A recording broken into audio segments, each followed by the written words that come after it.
Hey, it's your friend Christiano, and welcome to the Queer Quest podcast.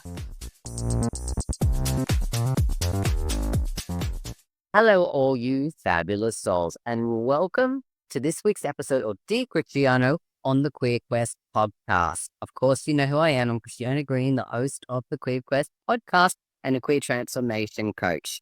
And this Dear Christiano series is all about me talking to myself. I wanted to go a bit deeper into some of the things that are going on in my life. Now, I obviously talk and share a lot on social media and on the podcast about things that are really important that I feel for queer people to understand on the journey of healing and growth and transformation and personal development.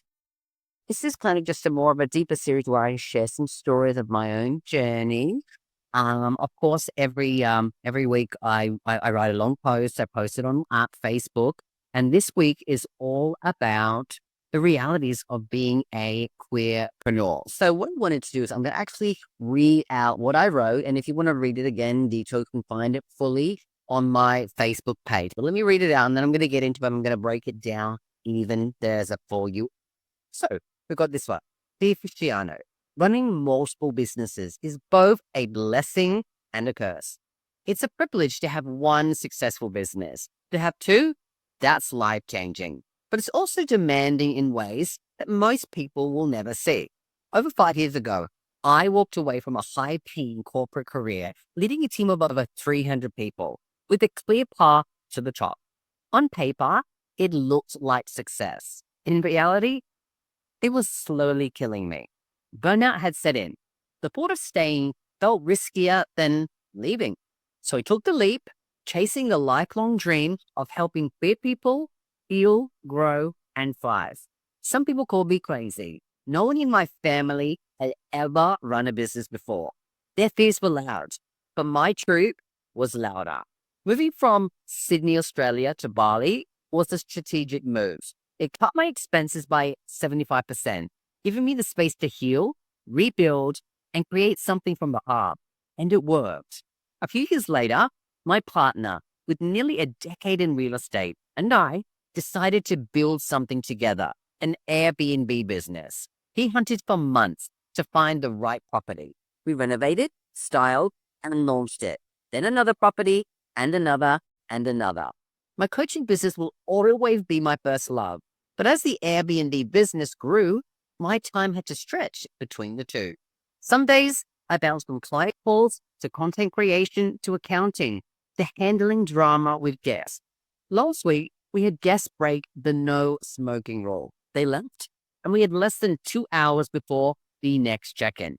We scrambled, deep cleaned air cons, washed curtains and rugs, scrubbed walls, all while arranging for the guests to cut the cost. And in between all of that, I was recording podcasts and supporting clients. Pressure is a privilege, but it's also exhausting. The only reason this works is because my partner manages the day-to-day Airbnb operations, giving me the space to show up fully for my clients and for myself.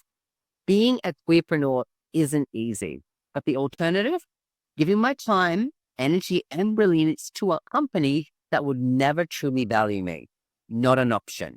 It's a lot to juggle. It can be messy, but I wouldn't trade it for anything. With love, Christiano. So that was what I shared on Facebook this week.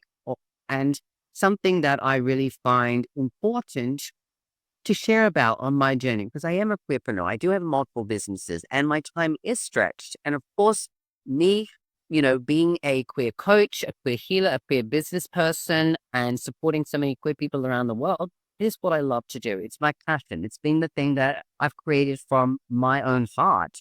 And it's come from a lot of my own trauma, a lot of my own triggers, a lot of my own stuff that I've had to deal with and work through and heal over the years. And so when I find something that, of course, is going to help me and my partner grow together as a relationship and then, plan things for our future, we're going to work on those ventures together, of course. Now, when things grow and we get new villas and new people who want to partner with us, that takes a lot of time. You've got to not only, find out the partner, figure out if this is the right deal, check out the property, see what needs to be done, get renovations and maintenance done, style it properly, ensure that it's fully stocked up, ready for anyone who stays at it to have a really great time. Because the last thing when you go to an Airbnb or go on holiday is find that things are missing. You want to go cook, you want to be able to have all the stuff there. You want to be able to go and shower. You don't want to have to bring all of your toiletries with you. You want somewhere that is fully stocked so you can come in, enjoy it in whatever way that you want to be able to enjoy it, of course, abiding by the rules, and then leave. Now, we all know that there are different kinds of guests that we get. We get people who just want to come and stay at a beautiful villa and spend their time there. It's got a beautiful pool. It's overlooking a rainforest, and it's a really relaxing vibe. And people want to spend a lot of quality time in the villa just relaxing. Now, you get people who just want to come and find a place. So they want to go out and about and they want to explore the whole of Bali. And so they just want a place to sleep and for comfort at the end of the day.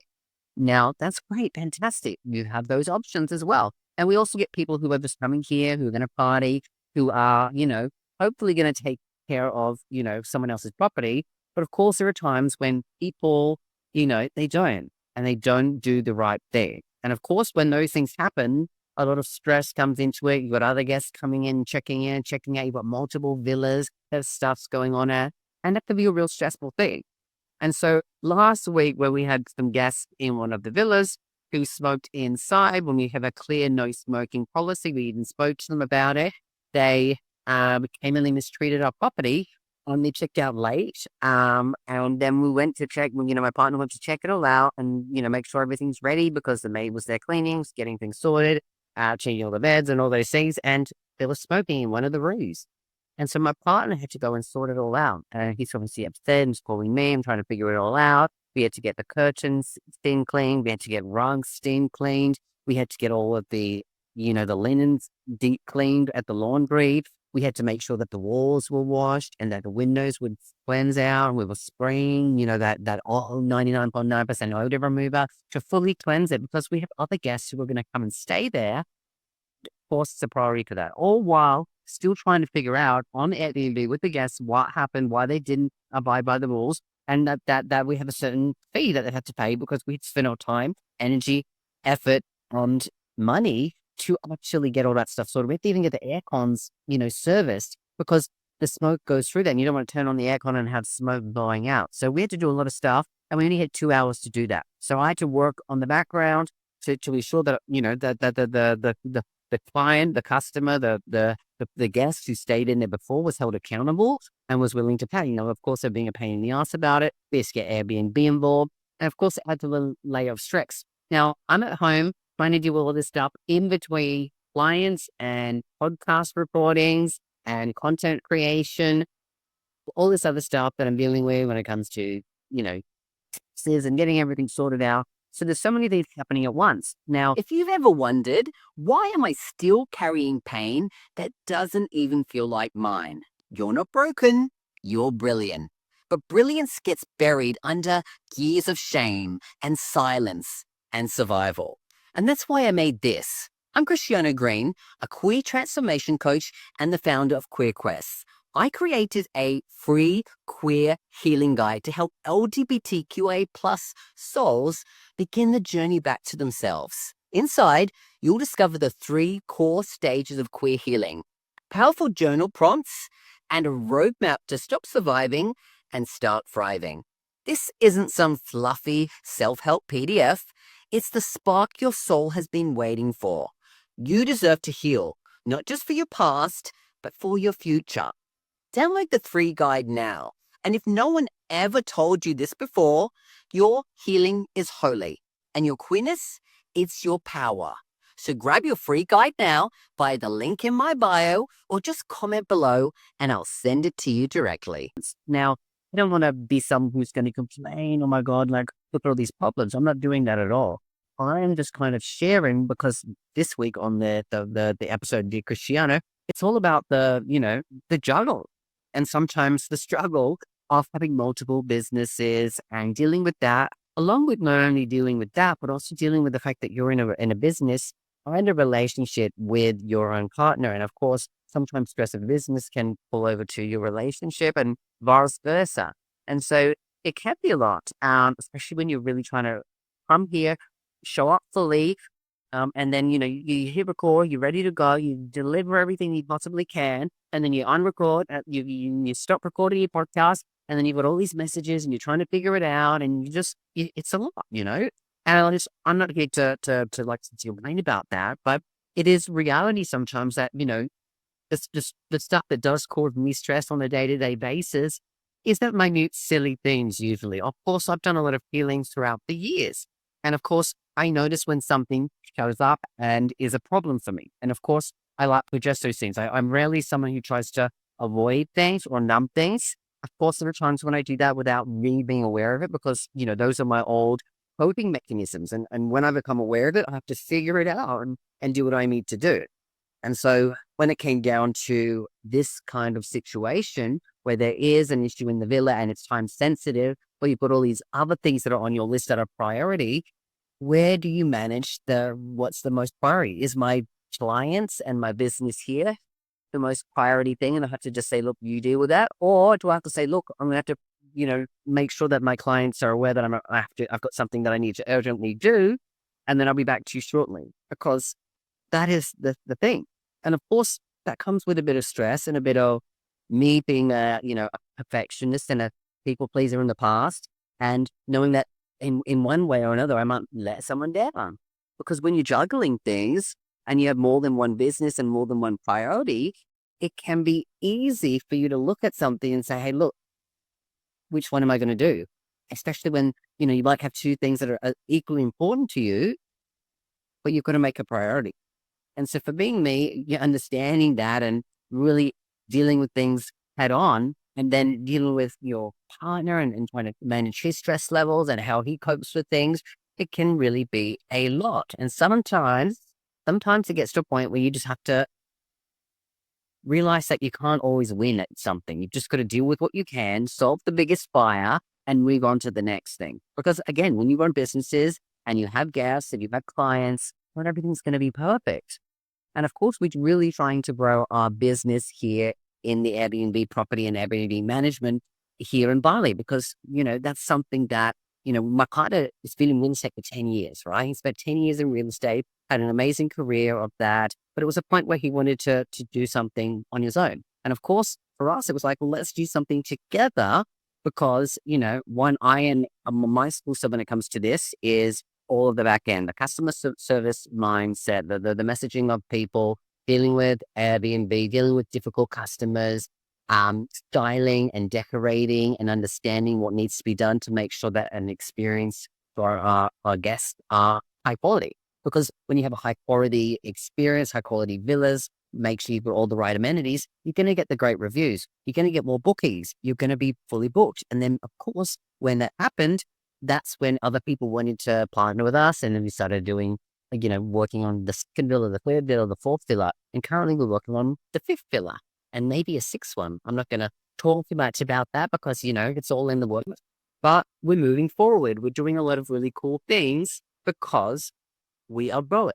And of course, when you grow, there's growing pains. There's also a lot of things to juggle. Like some days you've got check-ins and check-outs at all of the villas, and you've got to, make sure that everything's good and manage the time. And, people, we help people out with everything. Like if they need a lift from the airport or another place to the villa, we arrange transport. We've got a driver that we work with and coordinate. If they need to rent scooters, we help them with that. If they want to have a private chat, if they want to go on a tour, if they want other things that they need, we support them. We give them, tips of restaurants and things to go, right? So there's a lot of stuff that we try to do to really give great value and ensure that our guests are happy while they're staying with us. And of course, we get guests who come back and want to, stay again because they enjoyed the villa, they enjoyed the service, and it's just a no-brainer sometimes. We're going to go back. It's an easy peasy kind of thing. And again, you get guests from all different kinds of backgrounds, all different parts of the world. And again, some people don't speak English, and you've got to be able to figure out the translation and what they're really trying to ask for. Because sometimes, just because someone writes something, the Google Translate doesn't always give you it in the right context. I'm sure some of you can understand and relate to that. Of course, it does a good job for you to get the essence of what they're looking for, but then you've got to figure out how you give it back to them. as well, because again, same thing. If you're writing in English or sometimes in Bahasa, my partner writes sometimes in Bahasa and it can translate to a different language. Again, the translation doesn't always come exactly word for word in the same essence. So again, it's just dealing with things like that and just managing it and all of the things. Of course, we're grateful. Of course, that big things like that, with this incident last week, don't happen all the time. Uh, because if it did, it would be a lot more stress. We're grateful that we have majority 99% of really great guests. 1 in 100 bad guests. I take that over something worse, right? So we're grateful because of that, and of course we'll continue to grow and do that. But again, me finding out what the priority is difficult, and I think reason why I can do it well is because I worked in corporate world for so many years. Had a team of over 300 people. There was a different structure. I was at the top. There was a head of customer care. I had customer service manager in Sydney. I had one in Melbourne at the showroom. We had one in Manila in where we had an offshore team, and we have all these team leaders, all of these people doing quality control and all of the things that come with that. And so I had a big structure, always managing and juggling this along with all the projects that happen within a big business, trying to grow. So I've got the organizational skills down pat. That's something that I feel I'm good at organizing, my time and my priorities, along with knowing how to deal with stressful situations. Because again, I've had to put out fires for many, many years. Of course, I'm good at managing other people and their stress levels. But sometimes it's a little different when it's a team member and it's your partner. Of course, if it was just a business partner, it's a little different to it being your partner because, you care so much about them. You don't like seeing them get so worked up. So for me, that's something that I'm still adjusting to and figuring out the best way to do it because, again, I'm such an empathic person. I can take on a lot of people's emotional state sometimes, especially when I'm so close to them. I feel in tune with them. And, I try to, figure out best ways to calm my nervous system so that I can best support them in those moments. And again, that's something that I'm working on. Again, here on this podcast, I'm trying to be as real and raw as possible. I know that I'm in a privileged position to not only just have one business that's successful, but have multiple businesses that are successful. You ever feel like the world wasn't built for you? Like you were born queer, and then you had to spend your whole life recovering from what that meant to everybody else. Yeah, me too. But I turned that pain into purpose. My name is Christiano Green. I'm a queer transformation coach and the founder of Queerpreneur, the world's first personal development platform created exclusively for LGBTQA plus people. We don't just talk about healing or growth and self-love. We live it. We teach it. We queer the hell out of it. I built QueerQuest because I wanted every queer person to have access to the tools, to the teachers, and to the community that helped save my life. And I'm talking emotionally, spiritually, physically, all of it. This isn't just a platform. It's a revolution of self-return. A sacred space where your queerness is celebrated, your truth is seen, and your excellence is activated. So if you're ready to grow, to heal, and to rise as the queer badass that you were born to be, come join us. Your quest begins now. I'm proud of that. That's something that I've worked hard for. When I was working in corporate, I worked so hard to move up the ladder, to grow a big team, to be such a great leader, to be something great for everybody else. I was putting myself last. I was burning myself out. And it was also something that I didn't feel that, at one point being the leader and a role model to people, especially because a lot of my team in overseas in Manila really looked up to me, especially with a lot of people who are LGBTQIA plus. And I was really passionate about trying to be a good role model for them so they could see what was possible and for them to work harder so that they could have a great career and have a great life in their lives where they live. And so I took that to heart. And of course, that's why, of course, we're leading into helping other queer people. That's why I really felt such a passion and privilege to be in that kind of position, a role model to so many people. But of course, when it came down to the actual role and working for a company and feeling like I was just a number and I was replaceable and all of those things, that was where it came to the point where I was, you know what, I really need to step out. Of course, I was at a point where I was in a lot of pain internally when we're going through COVID. The company grew at such a huge rate because it was an online company and people were ordering everything online. And so the team grew and all the stresses or growing pains happened. And I got to a point where I was like, you know what, like if I don't leave now, I'm going to be 5, 10 years down the track wishing that I had done that and regretting that I had stayed in something when I knew that I wanted to do more. I wouldn't support my own healing, first of all, but knowing that when I could take that healing and really work through it and get to a place where I am so much better and continue to do that, there was a possibility that I could show and lead other people to do that. Not because I see that people should follow me, but because I feel like I learned the tools for them to be able to figure out what's right for them. Because I don't want people to come and go, you know what, your life is correct and let's do it exactly the same way. That's not what I'm all about.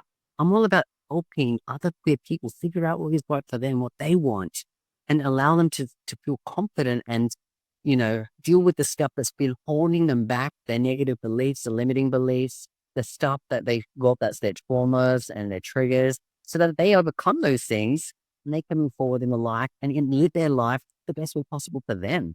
I don't want to be the be all and end all of what is right. I just want to help people figure out what is right for them. Which is why, like I said, I'm a queer transformation coach. I run QueerQuest.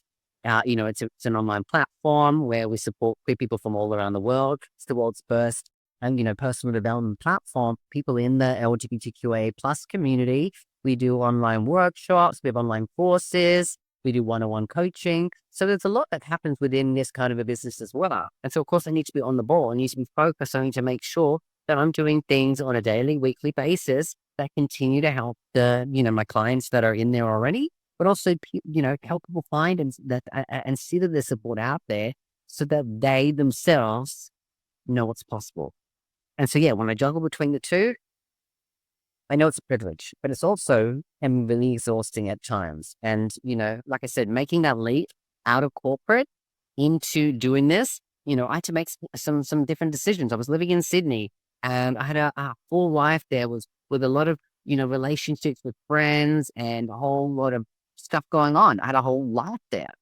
I had to make a decision that if I was to create a business and do something that I wanted to grow, that I also needed to make some sacrifices and make some strategic moves. So I moved from Sydney to Bali over 4 years ago. And in doing so, I cut my expense by over 75%, which allowed me the time to firstly heal and grow and do the things that I needed to do, to then get into the groove of running my own business and finding clients and doing those things and going through the struggle where sometimes you don't have a client for a little while. You need to keep working at it and then build something from scratch. Because again, as you go through your own stuff, you see areas where you think other people need to know this, or other people need to know that there's something out there for them in order for them to be able to heal, grow, evolve, transform, lead the life that they want to live. Which is why, like I said, why I'm so passionate about what I'm doing here. So I made some strategic moves. The thing about following your instincts and following your heart and doing things that are right for you is the universe follows that as well. It sees that you're a mover and a shaker. And it led me down a path to making decisions that have led to this, which led to me finding my partner, which led to us, working on building a great foundational relationship together, which led to us deciding that it's time for us to get into real estate, because he had all of the background and the knowledge, and he spent months and months finding the right property. And we found the most amazing property and he styled it, and we spent, time renovating it to make sure it was perfect. And it's been an absolute blessing and a joy. And it really is like an amazing villa. And of course, if you want to check out some of the villas that we have, you could probably find them somewhere on my Instagram or Facebook. Actually, you know what? I'm going to put them below in the show notes, just in case people really are coming to Bali and want to find a place to stay. Like, have a look below. Like, not plugging it, but you can see the work that we put into styling it and decorating it and renovating the places so that it's beautiful for our guests. So that journey has evolved. Like I said, we got 1, we got 2, we got 3, we got 4, we're working on the 5th, possibly the 6th, and it's a growing business. So for me, building those businesses, working with your partner, of course, you have to go through the stuff where what is a business problem? What is a relationship problem? What is a living together problem, right? Because those are the different things. When you live together, you're in a relationship, you live together and you have a business together, you have to be able to separate some of the things. Is this a household issue? Like someone's not doing the chores or whatever. Or, someone's been not walking dogs or whatever it is, like the household stuff. Then you've got your relationship stuff where, you might be fighting on an issue about something that has been going on, whatever it is. Or you might have stuff that's going on in a business, it causes some pressure and it can lead over. So again, navigating all of that is a new thing as well. And it's something that, we've been able to manage quite well. Of course, we've had some real struggles and some arguments and some disagreements on decisions that we make, but we always come together. We always have to maybe take a minute, separate, walk away, do something else, come back and then really figure those things out, which is something, again, I'm grateful that we're able to do as well. You've survived closets, shame, rejection, silence, perfectionism, burnout, and heartbreak. But survival was never the end goal. It's time for your queer comeback. I'm Christiano Green, queer transformation coach and the creator of the Queer Comeback, a free webinar for LGBTQIA+ souls ready to heal, ready to rise, and ready to reclaim who the F they are. This isn't self-help, it's queer soul revival. Inside this masterclass, I'll share the 3 things every queer person needs to know to finally break free from society's judgments, awaken their queer spirit, and live unapologetically, spiritually, emotionally, and fully embodied. You weren't born to shrink. You were born to come back louder, softer, fiercer, wiser, queerer than ever. This is your invitation to come home to yourself. Join the Queer Comeback, free, live, transformational, because your next chapter doesn't start with shame, it starts with you. Sign up now, link in bio. First, when we look at all that, this isn't the end game. This is just the beginning, right? Of course, we have one business, we've got 2 businesses. Who knows what happens in a year or 2? We might have a restaurant, we might have a cafe, we might do other things. We might grow and evolve, and there might be other opportunities to invest in other things. So the opportunity of growth leads us to having more capital to make other decisions, because we want to be able to do a lot in our life and to be successful and to be happy and to hire more people to take care of things so that we have it, because we have a great team of people. We already have almost 10 people actually over 10 people in our team now that we're going to have a 5th one. We'll have 10 people working for us. Isn't that amazing to have a team of operations that are running and being support people here in Bali? And most of them come from the same family, because we have got a great, we've met people that my partner has known for a long time, got them to work for us. They knew their cousins or their kids or their sisters, or when they've grown and become part of our work family. And I love that. I love being able to do that for it as well. So this episode has been really all about me talking about, the juggle, the realities of being a queerpreneur and having multiple businesses. I just want to say here, I'm not complaining about any of this. I wanted to share and talk about something that is going on in my life, and it is something that is a balancing act, and it is something that, that causes me stress at times. Because again, I'm not a perfect person. This Dear Christiano series is an opportunity for me to come and share with you what's going on in my life, the things that are the good, the bad, and the ugly, the stresses, the wins, the losses, the realities, the fact that I'm still working through things, the fact that, as you go through life, you have struggles, you have things that you need to balance. And as you evolve and you do healing, hopefully those problems become higher quality problems to solve. And for me, juggling between 2 businesses is a higher quality problem than feeling like I can't get any customers at all, or that I'm burnt out in a corporate job. It's about resolving those problems so that you have more. And as I solve the problems and figure out better my time and work with my partner on better ways to handle things when situations comes up, because again, we have the experience to say, hey, look, this is what we need to do. This is what we're going to do. And this is how it gets handled and resolved. So that, again, he doesn't get stressed. He doesn't need me to run around and do a million things while I'm still trying to juggle. He can handle it quite easily because it's done before, he knows how to do it. And that's the great thing about growth is when you go through experiences, you have the learnings and you can apply the learnings to the future. Oh, and I always love hearing from you. What has come up for you? What do you want to know or ask me about situations like this? Or have you got a story to share that's similar or something that you'd like to go, hey, like, how do I get into a position where I can have multiple businesses and do those things as well? Because again, I'm here to serve and I like hearing from you. I always get back to every single person. You can obviously comment below if this is on, YouTube or, Spotify or Apple Podcasts. And I read the comments and I reply to the comments as well. Or you can send me direct messages on, Instagram or Facebook or TikTok. And of course, I love having conversations with you further there. Of course, if you want to check out the resource sections, we've got our free queer healing guide, which is all the 18 stages of queer healing. And I've got a great episode coming up later this week that goes really into detail about that. So if you have downloaded the guide or have yet to download the guide, check it out and then listen to the podcast later in the week because I really go deep into that as well. And also there is a free webinar, which is the Queer Company. And I want you to check that out because we've got some upcoming sessions that I think is going to be great. It's a free webinar and it's going to give you the 3 secrets to help you on your journey of queer healing, growth, and transformation. And finally, if you're interested about QueerQuest Pro and what we do on the QueerQuest platform, check out that resource as well and see if that's right for you. Anyway, I'm going to be back later in the week with another episode of the QueerQuest podcast. But until then, always remember, you've got this, I've got you. Bye for now.